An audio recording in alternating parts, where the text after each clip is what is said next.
Graças a Paz, quero falar com vocês hoje sobre a formação da Bíblia Sagrada, como ela foi formada, como ela foi escrita e como ela foi montada.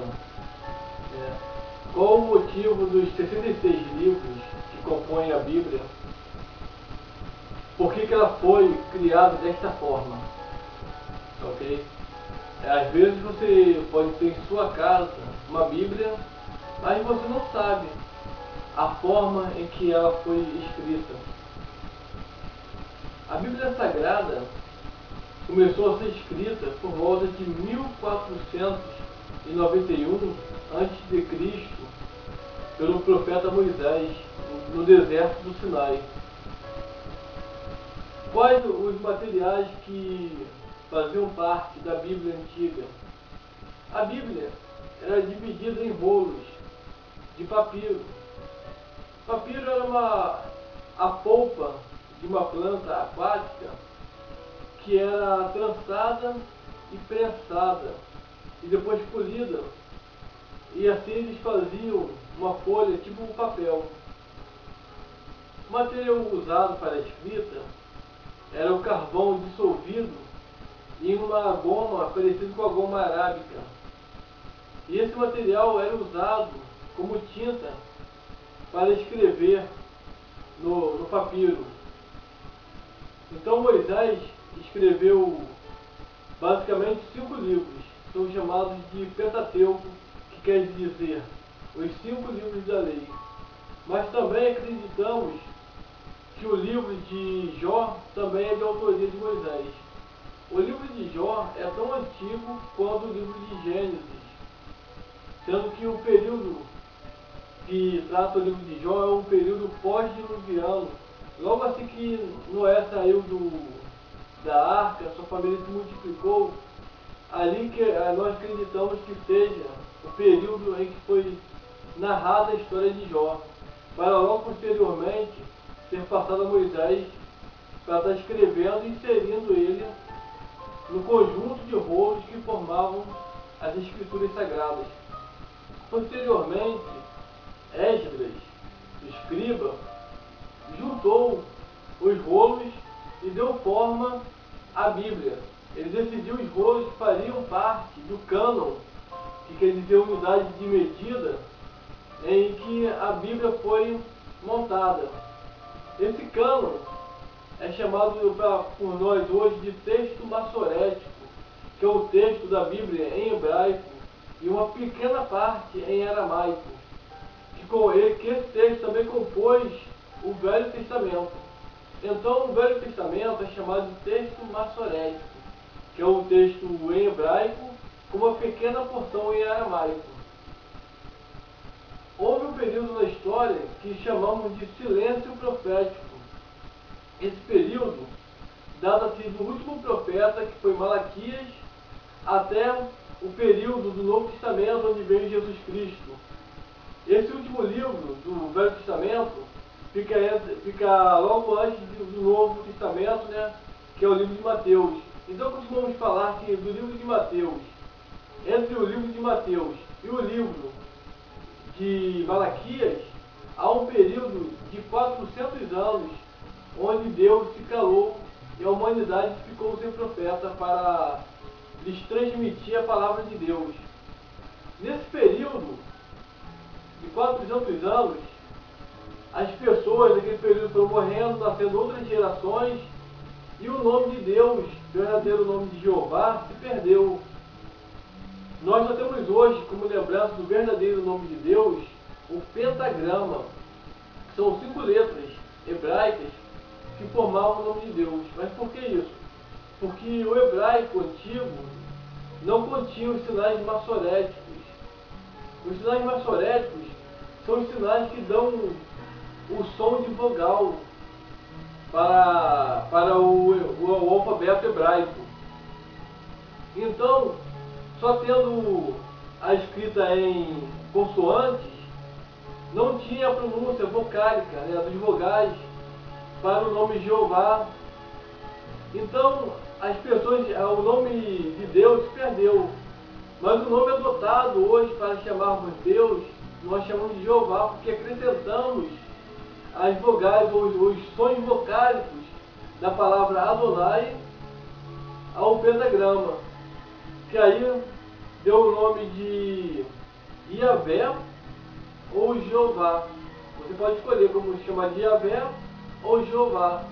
Mas a palavra Jeová ficou mais conhecida atualmente como o nome de Deus. As testemunhas de Jeová afirmam que esse é o nome único de Deus e que foi eles que trouxeram para nós, né, que nós não conhecíamos. É uma mentira, né, essa colocação deles. Mas vamos adiante. Novo Testamento. Falamos sobre o Velho Testamento. Agora vamos falar do Novo Testamento. O Novo Testamento também é escrito em papiro, tá? Só o pergaminho só foi surgir a partir do 2º século depois de Cristo. Acreditamos que a palavra pergaminho se deriva da cidade de Pérgamo, que era o principal exportador de pergaminho. Pergaminho é material feito com pele de animais. E posteriormente, como uma evolução do papel, né, como se tivesse evoluído, o papiro passou a ser escrito agora por pergaminho. E os escribas que tinham a difícil tarefa de tempos em tempos reescrever as escrituras, não modificando nada, mas reescrevendo de acordo com o original, visto que o papiro durava cerca de 50 anos para ser transcrito de novo, porque o papiro envelhecia muito rápido. E os escribas tinham a tarefa de reescrever a Bíblia com a forma mais fiel, né, da escritura. Eles tinham o dever de reescrever fielmente, letra por letra, as escrituras. Logo depois, muito tempo depois, que Gutenberg, na Inglaterra, na Revolução Industrial, inventou a imprensa, a escrita por imprensa, aí sim que a Bíblia foi escrita, né, da forma que conhecemos hoje, por letras impressas, né, uma forma onde havia várias letras, e ali ele formava página por página e imprimia a Bíblia. A palavra Bíblia quer dizer coleção de pequenos livros, e também só posteriormente, né, dos séculos após a morte de Jesus, é que esse termo foi conhecido, que a nossa Bíblia, então foi chamada de Bíblia, tá? Vamos voltar lá ao período do Novo Testamento. No Novo Testamento, quando Jesus foi ao templo para ler aos fariseus e judeus as escrituras do Velho Testamento, ali ele abriu o rolo do livro de Isaías e ali fez uma pregação. Naquele tempo, as escrituras eram tudo em rolos. É bem difícil você transportar a Bíblia, né, naquele tempo, porque eram vários rolos grandes e que era difícil ser transportado.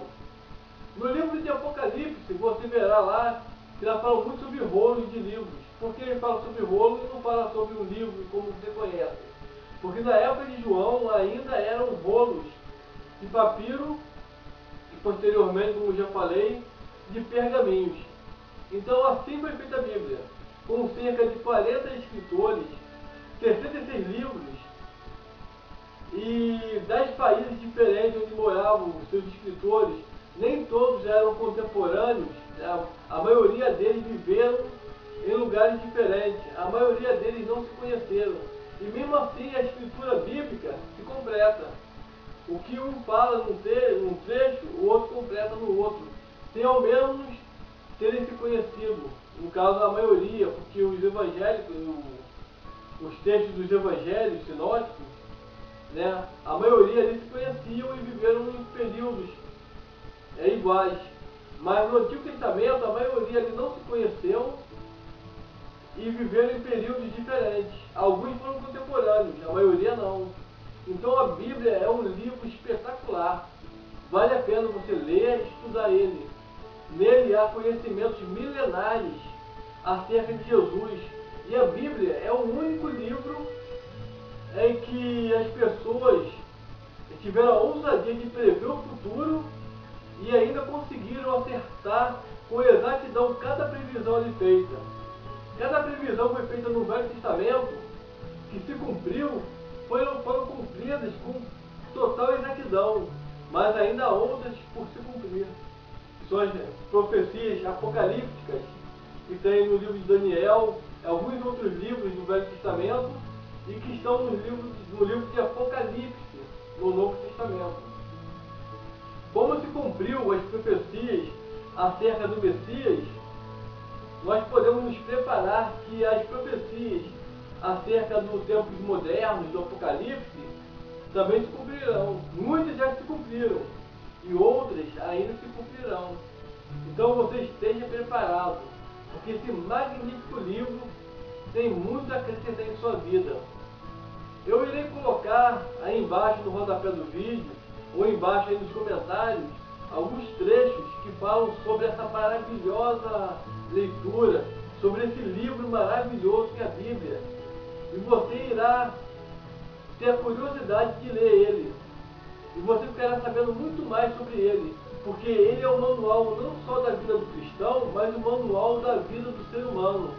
Se você quer conhecer quem é o Deus verdadeiro, Deus único, se você quer estar livre de heresias, se você quer saber como viver uma vida digna da presença de Deus, então faça o seguinte: leia a Bíblia. Ela tem muito a te ensinar e você tem muito o que aprender com ela. Eu gosto muito dessa palavra, eu gosto muito da Bíblia e sei que tenho muito a aprender com ela. Então leve isso como exemplo, leia a Bíblia, estude ela, porque nela não há contradições. Por mais que muitos falem de contradições na Bíblia, não há. A Bíblia prova muitas coisas que a ciência moderna foi descobrir, como por exemplo, Jó, lá no Antigo Testamento, há muito tempo antes de Jesus, já sabia que a Terra flutuava no universo. O profeta Isaías sabia que a Terra era redonda, antes de Galileu haver falado isso.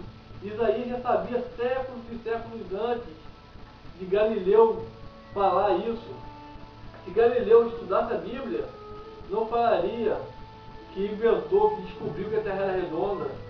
Isaías já sabia disso. Jó já sabia sobre o universo. No livro da carta de Hebreus, que está na Bíblia, no Novo Testamento, fala sobre outros mundos.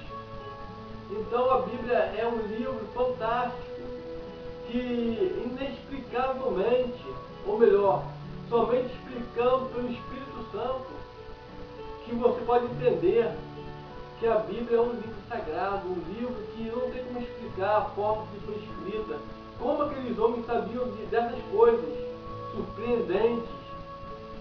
Então você deve dar critério à Bíblia, ok? Vamos estudar mais a Bíblia, vamos ler ela, porque, como eu já falei, ela é o manual da vida do ser humano. Se você quer ser um ser honesto, que faz a vontade de Deus, então estude a Bíblia, leia as cartas de Paulo, aprenda como é ser um evangélico, como é ser um imitador de Deus, um imitador de Cristo, tá? Espero que você leia, veja outros vídeos meus e aprenda mais sobre a palavra de Deus. Eu agradeço a atenção, agradeço por você dar o seu tempo para ouvir essa palavra e que Deus te abençoe, que você fique na graça e na paz do nosso Senhor e Salvador Jesus Cristo e que Deus te abençoe. Em nome de Jesus. Amém. E graças a Deus.